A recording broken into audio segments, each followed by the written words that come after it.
I go from this low income landlord, just, full contact landlording. It's not a theory. It's a contact sport, um, but wildly profitable. And to actually going into RIA mode and helping people on that journey. And that was just the coolest experience. Hello, you're listening to Ready, Set, Go Real Estate Investing Podcast, presented by Brandon Elliott. This show will be going over all aspects of real estate investing and is intended to educate, motivate, and prepare you to take action on your first or next real estate investment.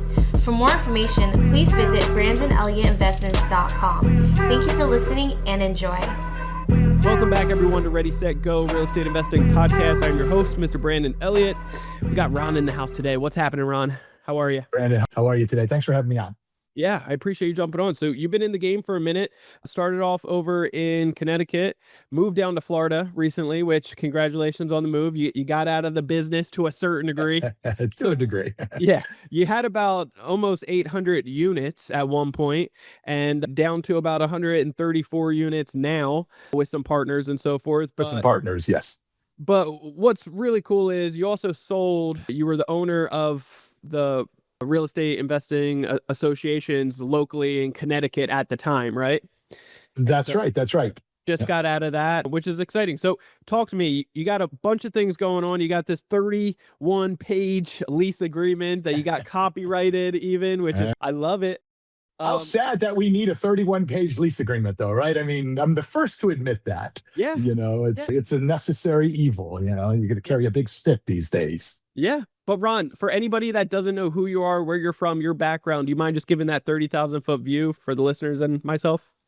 Absolutely. It's nothing exciting, I have to tell you. I'm a high school educated nobody from central Connecticut. I'm just Joe Everyman who just got tired of working decades ago. I lived in Los Angeles, my wife and I, and we had the great idea that if we could buy enough rentals and get enough people to go to work every single day, and then give us a third of their paycheck on the first of the month, then we don't have to go to work anymore. And it was really nothing sexier than that, but you can't do that in LA, right? I mean, because a 6-unit building's going to cost you, what, $8 million, and it's just not cash flow.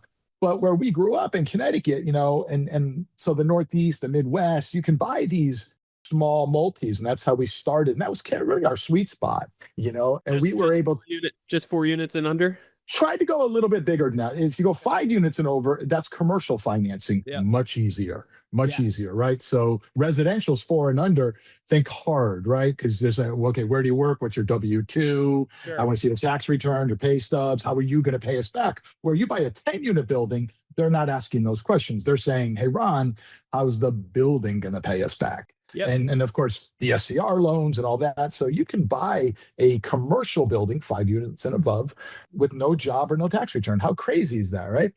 So that was our sweet spot. And we just started acquiring these little non-sexy, we called them, oil wells, and just pump money. And it was low-income housing. It's nothing sexy. So we moved back to Connecticut from LA. And just over time started acquiring, and then did a lot of owner financing, master leasing, because at some point you run out of down payment money to go to a bank, right? I mean, at 20, 25% down, you can do that a couple times, but do it 25 times. And so kept going, opened up a property management company. My wife did. I had nothing to do with that. I ran our portfolio. She built that up to a fairly large property management company, and all low-income housing. Our tenants, we were the last stop before they slept under a bridge. If they can't make it work with us, so we were, we play with the word slumlord, but, we provided good, clean, safe, affordable housing. But if you want a friend, buy a puppy. I've got a 31-page lease, and I just as soon file an eviction than work it out.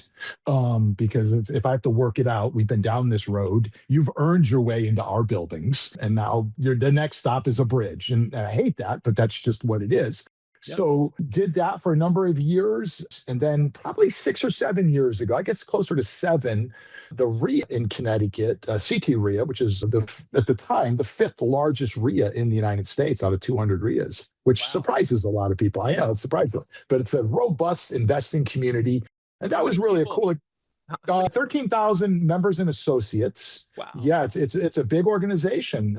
People think little old Connecticut, But if you think about it, we were wedged literally halfway between Boston and New York. Yeah. And the New Yorkers who are buying 3 caps in Brooklyn, which is no cash flow, they come to Hartford, the Class C and D towns around there. And, years ago, not so much today, years ago, you could get 9 caps just tripping over them.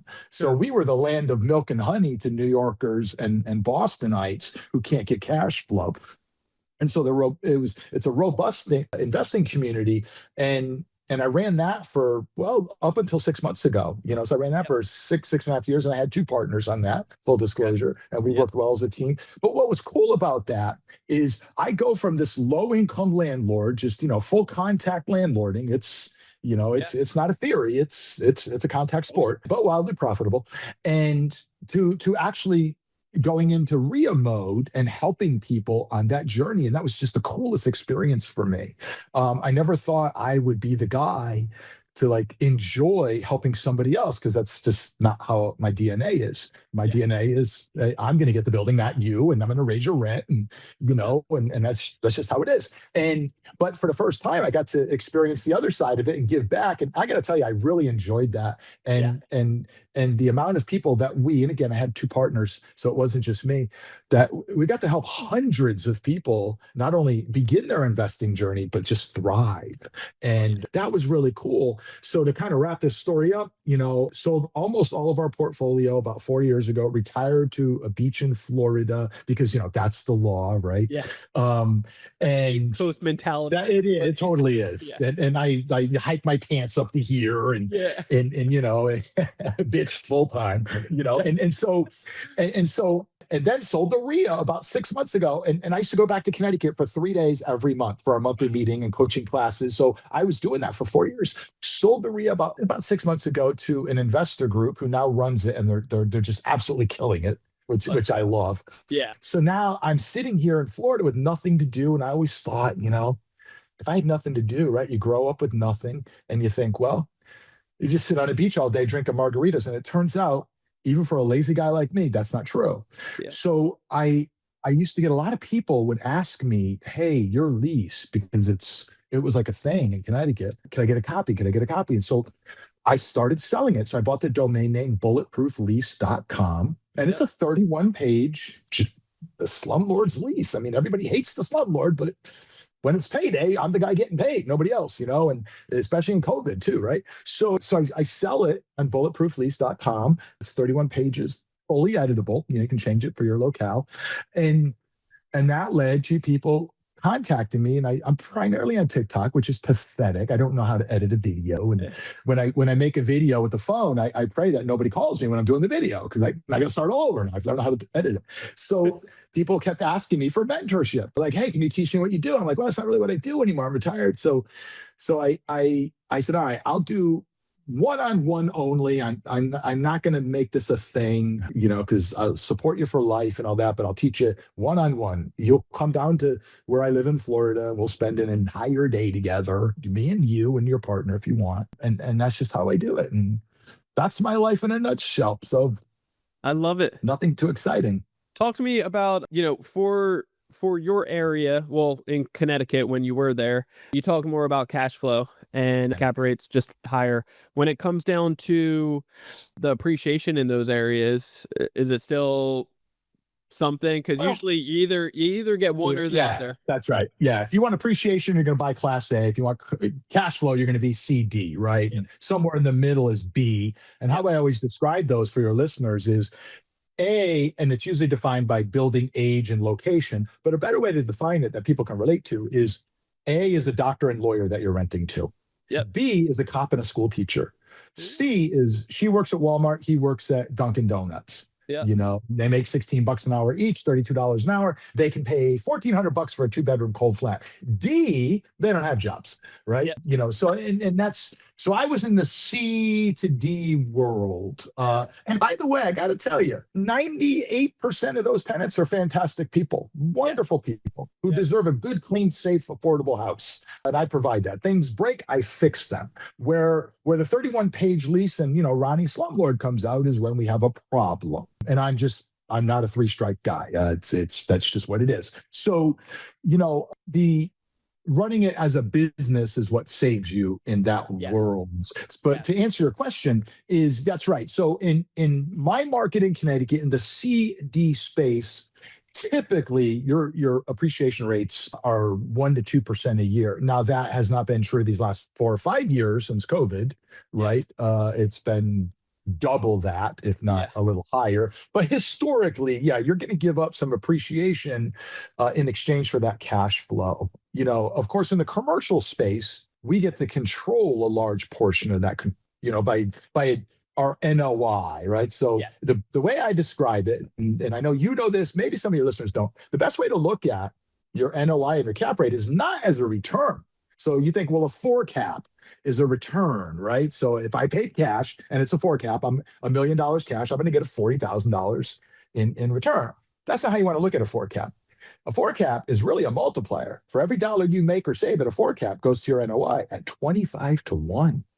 So it's always got to equal 100. So if it's a 10 cap, every dollar you make or save goes to your NOI is times 10. Every dollar you make or save is times 10. So that's why any of my buildings, there's just things you'll never see. You'll never see a garbage disposal, a ceiling fan, carpet, hot and cold water handles. You'll never see that, because every dollar I make or save at a 9 cap is times 11. So, so if I put in a garbage disposal, right, it hurts my NOI. Why does that hurt my NOI if I put in a garbage disposal? Because there's only 3 things that a low-income landlord's going to ask. Do I get more money? Do I rent it faster? Or do they stay longer? Right? That's it. Nothing else matters. So I'm not going to get more money because I have a garbage disposal. They're not going to rent it faster or stay longer. So it's only a maintenance call to me, because what happens in low-income housing, you're going to find it's not going to work. So you're going to get a phone call. So now I got to send a guy. That goes off my NOI now. And every dollar I make or save is times 11. Right? Yep. So your maintenance guy gets there. And of course, there's a G.I. Joe in there or a golf ball. How'd that get there? I don't know, but it doesn't matter. Or let's say your Section 8 inspection is the next day and the garbage disposal doesn't work. You failed. And you have, depending on the housing authority, you have 2 weeks in which to fix it. And if you don't fix it, the rent is abated all month. You don't ever get it back. Yep. So it's only a liability. Same thing with ceiling fans, carpets, anything like that. So that's the best way to control the appreciation in my Class C and D areas, is by me controlling it, not the market. That's a long answer, I know, but no, that's incredible. I love that. It makes my mind think a bunch, because I've had properties fail and then missing time issues, because we've had properties over in Ohio and I'm busy out here in California, and I'm like, I don't give a damn about the little things, and it's but you miss certain times because they mailed me a copy and they took their time and it got lost in the mail, whatever. And it's happened to me too. We screwed it up too, and I can't tell you how many months rents I've lost forever. Imagine you lost an entire month's rent because a tenant puts a golf ball in a garbage disposal. Some BS. It's crazy.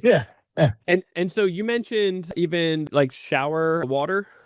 Hot and cold water handles. So in low income housing, if you have, let's just keep the numbers even. If you have 100 units, right? So that means you've got 200 sinks, assuming 1 bathroom, 1 kitchen. So if you have hot and cold water handles, you have 200 breaking points. Right, in your portfolio. Stick shift. Well, now that doesn't matter. Well, now at 800 units, do that math. 16. So I just cut my breakage. If it moves, especially with water, if it moves, it's going to break. So I just eliminate it by having a stick shift style and no sprayers. Never have a sprayer. Kids love to spray with them. They break. Now it's a maintenance call. So you're not going to eliminate maintenance calls, but what you can do is minimize them with best practices. And to the listener out there that has a 2-unit building, does it matter? Probably not. However, build that muscle now. Because one day you'll have 300 units, and you'll remember that fat guy on some podcast said, get rid of the handles, get rid of that. And, I would take out the lawns. If you want a lawn, you're not going to want to live in my building, so I would put rocks there, right? I'd put filter fabric, 2 layers of filter fabric and rock. And when I first started off, because we go back a little bit, the reason I do rock is I get rid of the cut. right? So in the season in Ohio, in California, it's probably year round, but in Ohio, you've got, 16-week cutting season. So they're cutting it every week. It's $35 a week to cut a 10 by 10 front lawn and nobody uses, now times 26 buildings.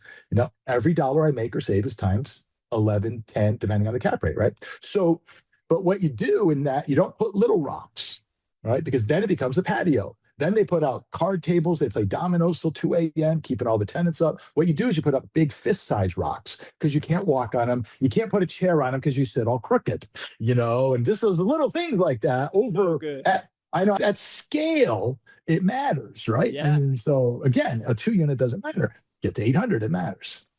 That's so good. I love that. So you're really rent proofing these as best as you can. As best as you can. Yeah, and I know it's a heavy used word when it's like you really can't perfectly rent proof this, but it's not passive income, but it's close. Yeah, but you've taken it to a degree I've never heard, and I love that because it is a numbers game, and you're minimizing your risk tremendously, thinking about all the different alternatives there.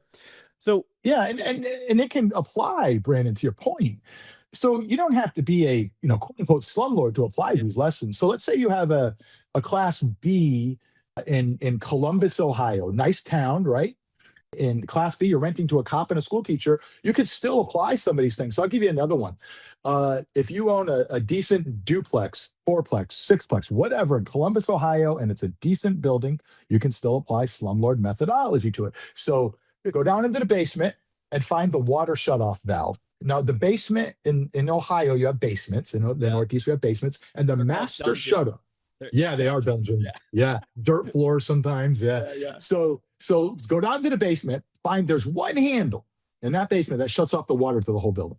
Now understand the basement's full of handles, but you got to find it and paint it bright orange or something really sticks out. Because what'll happen is the lady upstairs is doing the laundry, shoves it into the washer, starts the laundry, goes to work, and then where the connection to hose slips out. Water everywhere. The downstairs tenants calls you. Oh my God, there's water coming into my kitchen. What do I do? And you're going to try to go out to the basement, shut off what's it look like? I don't know. Now you got a tenant looking for a handle in a room full of handles. Paint it bright orange. Yeah. So now that's your get out of jail freak, or just pull that handle. Crisis averted for right now. Yeah. So you can apply all these methodologies to nicer units too. And I would challenge you to do that. In fact. Oh yeah. Yeah. Yeah, I love that so much. Ron, I can just imagine you've seen a bunch of stuff over the years, having as many as 800 units at once and being so just, thinking proactively about having to fix some of these issues ahead of time. Tell me some horror stories, man. Tell me some crazy stuff that you're like, this is why we created this 31-page lead. So yeah, and I'm not a smart guy. I don't know how to fix anything. High school educated. Yeah, I'm not dumb. I get it. But these are all not things that I was intelligent and said, I'll just create this and that. This is a lot of ugly crying over many years and many units and making every mistake in the book. I'll give you, here's one. So when I first started, you have an eviction, it's just a necessary evil, and landlords are the victims of eviction, not tenants, by the way. I mean, we got to pay for our lawyer, the tenant usually gets a free one, and we got to cover all the bills. So when you have an eviction, regardless of unit class, and I've learned this lesson, is you want to name a John and Jane Doe. So you're renting to Jim and Mary Smith, and you got to evict them, and you name them on the eviction. Of course, always, and I mean always, name John and Jane Doe in addition to that. And the reason is because Jim and Mary Smith are on the eviction, and then right at the last minute, somebody else is going to appear. My cousin Billy Bob moved in. Now you got to start all over, But if you name them in the beginning, and usually the marshal will charge you a little bit to add each name. But I've learned that lesson, and I've had that pulled on me when I first started, Cleaning fee addendum. Boy, I can't tell you how many times people have moved out. And even if they were a good tenant, what happens is they're moving and, that dresser won't fit, so they just leave it there. Yep. And then you open up all the drawers. There's 19 Chinese takeout menus, a bunch of forks, some straws, and they just but they think they're moved out, and they'll send you a text, hey, I'm all moved out. And it's like, well, okay, so I'm not going to do all that work. So I got to hire it out now. Yeah. And I just, for years that happened to me. And finally I just added a 2-page cleaning addendum, and I itemize each single item. So every item, every takeout menu, every fork, every coat hanger is $9. Yep. So leave them behind. I'm the world's most expensive maid service. And another thing I've fallen for is, this happens, right? As I bet you it's happened to you. Tenant calls, needs something repaired. Who cares what it is? Something small. She calls, texts, whatever your system is, and says, oh, this is broken, whatever. Okay, great. We'll be there tomorrow. You show up there tomorrow at 10 o'clock or whatever and knock on the door. She opens it, got a sick baby in her arm. Oh, my kid's sick today. Today's not good. Or my husband worked overnight last night. He's tired, he's sleeping. Can you come back? No, I'm here. I'm paying the guy. The guy's here. Yeah. So, I have a $175 no let-in fee, and just those are lessons you learn over time. Yeah, it's like, I'm fine. I'm here. If I've complied with all legal notice requirements, then you don't let me in. I can't force my way in. I can't kick in the door, right? Yep. So here's what I learned years ago at a building. Well, I was getting my butt kicked. I mean, this was a tough building. Yeah. And I run my business pretty tough. Yeah. Oh yeah, all the people. Yeah, It's always a people thing. Yeah. Yeah. So, but that's why we get the good deals, right? So if it were a beautiful building, cash flowing with great tenants, I'm going to pay retail. I don't pay retail, So I am now going to pay you money, Brandon, to take over your problem. I will solve this problem. So drug dealing everywhere, and then there's an element of safety there. You got to be careful of too. And so after going back and forth, came up with a solution. So sent out a letter to all the tenants. And I learned this from somebody else, by the way. Sent out a letter to all the tenants. Dear valued tenant, we apologize in advance for any inconvenience, but we have partnered with the local police department for the canine unit to train their drug sniffing dogs. So you're going to see a bunch of drug sniffing dogs around here. They won't go into your apartment, but they'll go into all common areas of drugs, and we're training them. So we're apologize. All the drug dealers are, whoa, we're going to be canines here. Yeah. So it worked. That's a good one. I actually learned that from somebody else. The other thing I've been burned on, tenant's going to move out, supposed to be out on the 31st, and invariably you'll get a call or a text. Oh my gosh, Ron, I didn't realize the 31st was a Sunday. My brother has to work on Sunday, so he can't get the U-Haul. He'll get it on Monday, and then I'll be out Tuesday. And they think, well, no big deal. Well, wait a minute. I pre-leased this thing usually. So that means you're moving out, somebody else moving in, but now he can't move in. So that ripple effect behind you, Mr. Tenant. Problem. Yeah. It is a problem, right? So they think, no big deal, it's only a couple of days. Well, it is a big deal. So I have a holdover fee, right? So it's $100, right? So it's $100 per calendar day, every day beyond the date that you're supposed to leave. And by the way, that date ends on the 31st at noon. It's not just the 31st, because if you just have it on the 31st, let's say, what happens is they're moving out at 11:30 p.m., and they're waking everybody up. It's they always wait to the last minute. So you put a time on it. And those are just lessons I've learned. I could talk about those all day. Yeah, we could create a book on that. That should be a book right there. Yeah, that's man, that is that's a lot of wisdom, and just going through some trials and tribulations with these tenants. So over the years, you started putting this lease together. Obviously, was it with lawyers, or just as you ran through with issues, it just started piling up? Little bit of both. Yeah, a little bit of both. A good lease is always a Franken lease, right? It's just built up as, I learned a lesson, put it in the lease. And then every couple of years I would take it to I had a dedicated eviction attorney. That's all she did. And just, hey, bless this, because state laws change all the time. So it's like the IRS code. Every year it's different, so that's why I make it editable. So when somebody buys it, the 31B can change it all to your local laws, customs, and traditions. But so it's a combination of things I've learned from other landlords, being in the landlord community, you hear things like, oh, that's a good one, in the lease it goes, and so, it's grown to 31 pages. And what I tell everybody is, if you're in a blue state, the reality is that if you're in court, no matter the size of your lease, mine included, it's up to the judge. Yeah. They can be in there, but Your Honor, he signed it. And the judge can just say, yeah, I know, but I don't care. They have arbitrary powers in most locations. They can do anything they want. So the object of a good lease and a good system is to avoid court. Shock and awe is really the coin of the realm. And run it tight, keep it clean, keep the common areas clean, and just have a zero tolerance policy, and you'll go far. And I only did a month-to-month lease. I didn't do a 1-year lease. There's no advantage to it. There's no advantage, right? And everybody in low income, I'm talking about people who don't care about their credit, and they're one bad decision away from being homeless. Okay, so a 1-year lease, you think, well, the advantage to a landlord on a 1-year lease is that, well, I lock in my payment all year, right? Wrong. Yeah. In low income, typically, it's a female. You rent to a great female, and she falls in love, meets the guy of her dreams in Atlanta, and she's gonna, hey, I'll be out next month. Now, okay, she's 5 months early. She left. What are your options at that point? So, well, you could take her to court. Sure. She works at Dunkin' Donuts and she's moving to Atlanta. You're going to take her to court? Go ahead. You're wasting your time because you get a judgment. Fantastic. Does that put money in your pocket? Absolutely not. Now you got to go collect that money. So even if you hunt her down in Atlanta and say, hey, you owe me $5,000, you could put a garnishment on her wages. Right. You know what she's going to do as soon as that hits? She's going to quit her job and go get another job. And now you got to start all over. So you're not going to go to court. They know it. You know it. And most states, even if they've got 5 months left on their lease, most states aren't going to let you have that 5 months because you have to mitigate your damages, which means they're really going to give you 2 months. So you can go after. So the reality is they're going to move. And so if you called me up and say, hey, Ron, I'm moving to Atlanta, and I could say, what? Bullshit. You've got 5 months left, Brandon. You got to stay. Do I want to do that? No, because now I got a pissed off guy in control of my unit. I'm going to say, hey, Brandon, sorry to lose you. Let me know if I can use leave it broom swept because every item's $9 plus the other 2 pages worth of fees.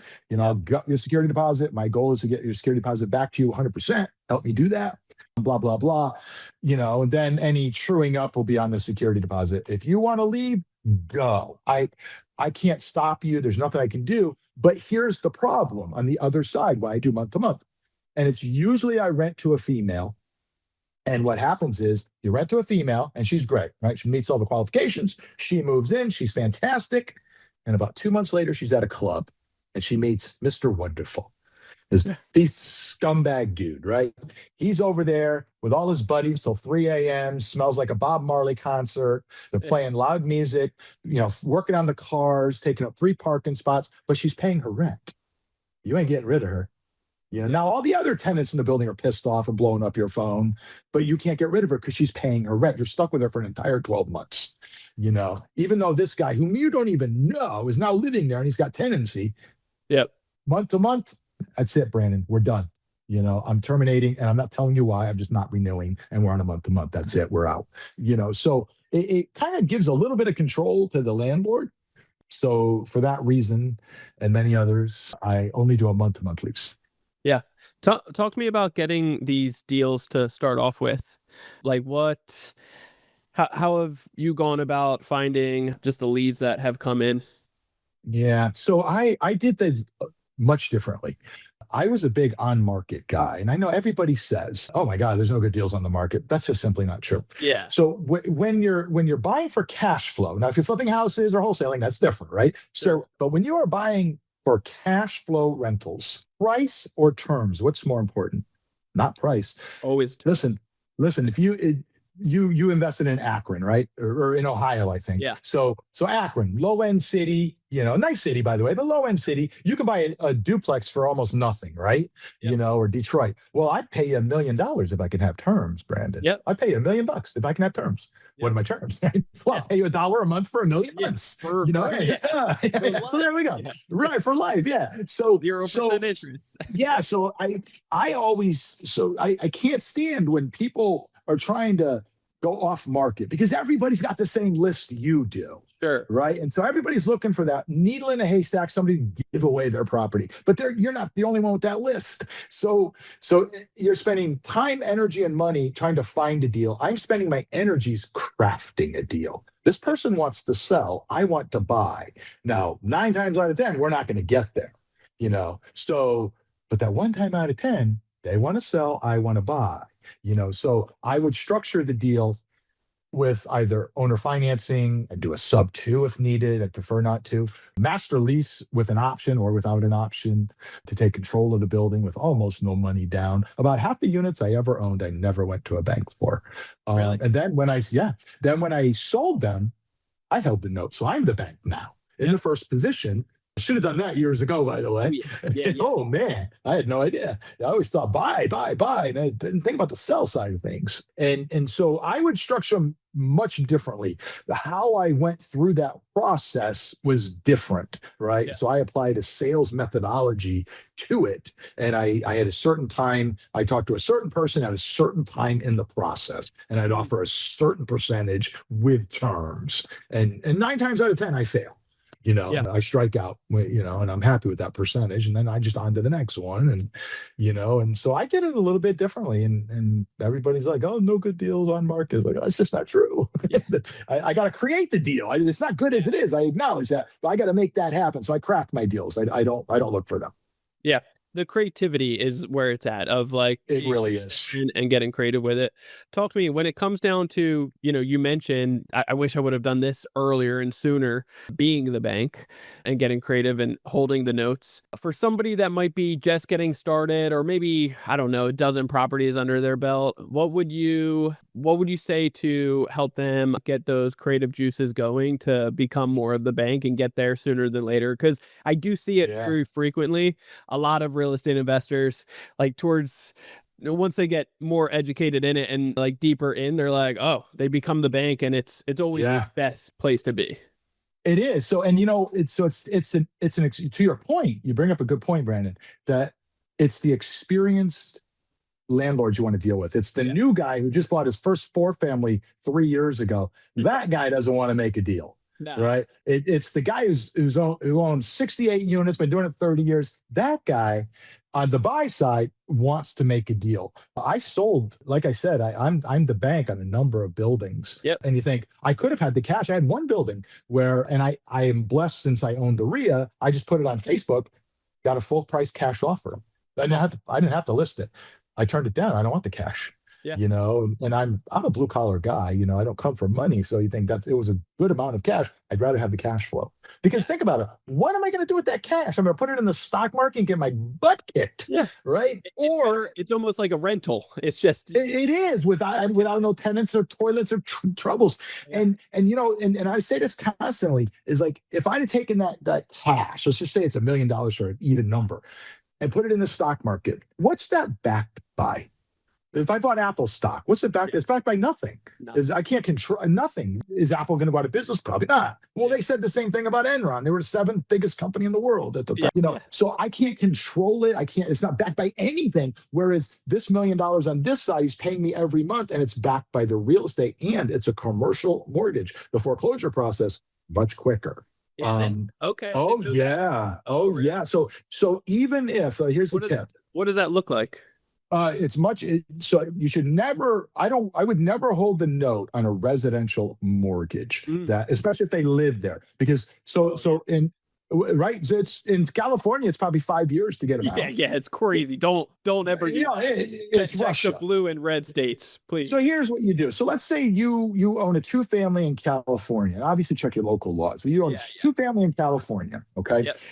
And you own it and you want to sell it, and somebody says, hey, I owner financing. Oh my goodness. Okay. So you can get a better price. You get the interest rate, but it's a residential.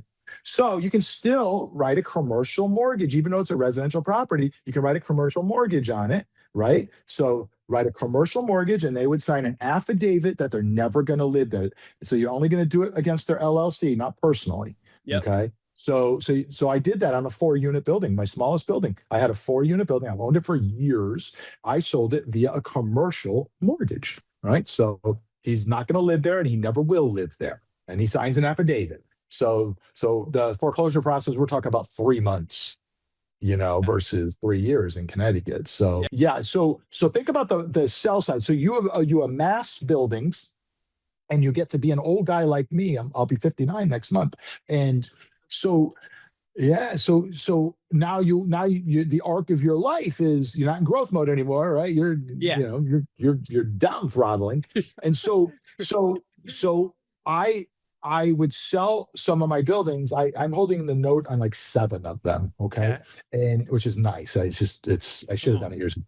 So, but I had a couple of them where I still had mortgages on them. So if I have the bank has the first position. So if I'm going to hold the note, that means I have to take a second position.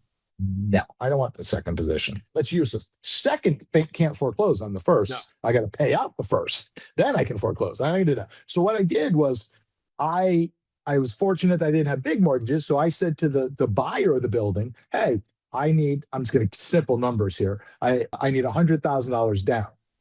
And I take that 100,000 and pay off my first note. Sure. So I never get the 100 at closing. It just kind of the lawyers transfer. That's it. Yeah. So I use their down payment to pay off my first position. So now I'm in the first position. Yeah. Then basically that equity, instead of you getting paid out, you're getting paid out over time, which is that's right. Yeah, it really is. And then it also the depreciation recapture you still have to pay, and taxes you still have to pay, but you get to drip it out. So I wrote 40-year mortgages on all my buildings because the payoff is smaller, right? So every month it's almost all interest, and with a 10-year balloon. So in 10 years of paying me, they've paid off almost no principal. A little bit, not much. But that tax bill that I owe the government, I still owe it, but now it's just a little bit every year instead of this monster bill. Do you put any prepayment penalties in there? I did. Yeah. 5-year, 5% prepayment penalty. And to wrap up this story, that 4-family I told you I sold, that was about 2 years ago. I sold it via commercial mortgage. He just paid it off 6 months ago. He sold it. He sold it. So I was like, that's cool. So I got like a $22,000 prepayment penalty. Okay. Cool. Yeah. So almost like a DSCR loan type of thing. Exactly. Helping them out and making it a win-win. I love it. Yeah. I had some more questions with that. There's a lot of juice right there. There's a lot of good things. So acquire them with owner financing, amongst other ways. But owner financing, you can offer a higher price, of course, depending on the deal. So to the seller, they get a higher price. We can close next Thursday. Yeah. We'll close next Thursday. Yeah. There's no appraisal, inspection, or mortgage contingency. Now, I would recommend you walk the building. I'm not saying to not inspect the building, but not a formal inspection. And, but I don't know how to fix anything. I would hear from some of my students. Then pay a contractor $100 or take them out to dinner. Yep. A guy you work with and say, hey, show me the big shit. I mean, a loose doorknob, I get, but how's the roof? How's the structure? How's the windows? How's the mechanicals? After that, depending on a lot of variables, it's all bullshit, right? Yeah. So acquire them creatively. Sell them creatively. I love the 40 years is a good one. It's funny that it's in the new space right now too of 50-year. Yeah. Well, you can do anything you want, right? So I'm in the first position, so we can do anything we want to do. It's all it is. You're just controlling that. I love it. And it's good for them too. I mean, now listen, it is because their cash flow is better now. Yep. Now, of course, that comes at the price to them. That comes at not much pay down, right? But they know that going in, this is a commercial transaction. This is not a residential transaction. So there's no, he fooled me, Your Honor. No, it's also one of those situations that as, appreciation takes place and so forth, just keeps it all. Just value. I mean, they can sell, they can refinance, they can absolutely. They own the building. Yeah. So, and people that, when I started buying with owner financing, my buddies, at the bar would always like, what do you like meet a guy every month in an alley and pay him cash? I'm like, God, no. There's people. If you take one thing from this conversation, take this. There's no difference between an owner financing mortgage and a big bank mortgage. Yep. None. Zero. Capital Z. None. Yep. It's still lawyers and closings and deeds and escrows, and it's not a handshake agreement. And people always think then as soon as I pay him back, I'll own the house. No, you own the house at closing. Most real estate transactions, you own the house at closing. It's not like a car where you buy a car, you make your payments, then they send you the title. You get the title at closing. There's a mortgage on the property, which is really just a lien on the building is all that is. Just for protection. So they own the building. I have a lien against it. That's the mortgage. So it's really not that complicated, but if you've never done it, it can be overwhelming. Yeah. but it can be simplified. And I love the analogy that you gave for the stocks versus having a physical asset, something that you've already done. And it's like, if you being the bank, if they miss their payment, if you have to foreclose, if you have to take it back, it's a physical asset that you know what to do. Yeah. You know, versus stocks, you're just not in control. If Elon tweets something like and got to, it's like there goes all your money. So talk to me about, or somebody flies into a building. Yep. COVID. I mean, think about the events we had in the last 20 years. We had the .com bust of 01. Yep. 9/11 on 01. 2008. Yep. COVID. Yep. Every 7 or 8 years, the world's ending. And now, do property values go down in that scenario? Yeah. Oh, wait. Oh, yeah. That sucked. But rent never went down. No. Yeah. When was the last time you heard a landlord say, hey, I'm going to lower the rent this year? Almost never. Maybe I don't raise it in 08, 09. Sure. Lower. Yep. Yes, man. That's good. So you mentioned if like somebody can't live there, you make that you're selling it to the LLC, not the individual. And That's right. And Always put an addendum in there that they can't live there. What if they break that and they stay there anyway? Sure. So, which they could do. They own the building, right? So they sign an affidavit of non-occupancy. It's an actual affidavit filed at the court that says, hey, my LLC is buying the building. I'm not buying it. It's not a personal transaction. It's a commercial transaction, and a commercial mortgage and a commercial note. And along with that, so we have the closing, and he decides to move in, and then he doesn't pay me. So now I foreclose. So could he stand up in court going, but Your Honor, I lived there? Sure, he could say that. And I was like, but he signed an affidavit with the court, so he would lose. So that is, you definitely want to have that. And that's also part of the reason why you never loan to an LLC. When I say loan, owner financing. So or never to a personal name. It's always to an LLC. So, right. I love that. Awesome, man. Ron, this is good. This is really good. I haven't. Yeah, it's been fun. This good of a dialogue in a minute of really breaking down all the different things there. So I love it.